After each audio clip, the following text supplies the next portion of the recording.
এ বাবা, চিকেন কষার মধ্যে চা ঢেলে দিয়ে আবার কী ধরনের রেসিপি করছি? দেখতে হলে পুরো ভিডিওটা স্কিপ না করে দেখতে হবে। ফার্স্টে মিক্সিং বোলের মধ্যে পেঁয়াজ, রসুন, আদা, কাঁচা লঙ্কা ভালো করে পেস্ট করে নিলাম। তারপরে তেল গরম হয়ে গেলে তেলের মধ্যে আমি কুচনো পেঁয়াজ ছেড়ে দিলাম বেরেস্তা করার জন্য। বেরেস্তা হওয়ার জন্য এটা ভাজতে থাকুক, আমি ওদিকে চিকেনটাকে ভালো করে ম্যারিনেট করে রাখবো।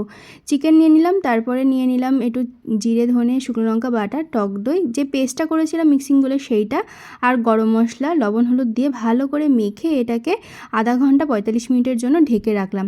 ওদিকে আমার বেরেস্তা ভাজা হয়ে গেছে।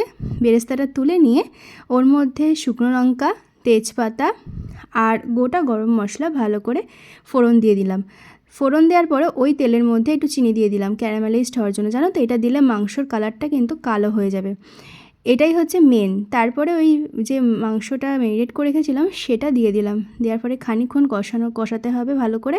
ওইদিকে কষতে থাকুক আর এদিকে আমি একটু বেরেস্তাটা পেস্ট করে নিলাম। বেরেস্তাটা পেস্ট করার পরে অবশ্যই কিন্তু বেরেস্তাটা ঠান্ডা হওয়ার পরে মিক্সিং বোলের মধ্যে পেস্ট করতে দেবে।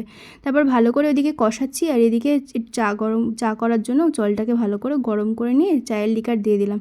চাটাকে ছেঁকে নিয়ে তারপরে ওই কষা মাংসর মধ্যে চাটা দিয়ে দিলাম। ব্যাস রেডি হয়ে গেল। খানিকটা ফুটতে দিতে হবে।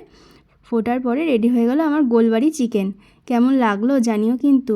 গরম ভাতের সাথে এবং রুটির সাথে খেতে কিন্তু দারুণ লাগে। টাটা।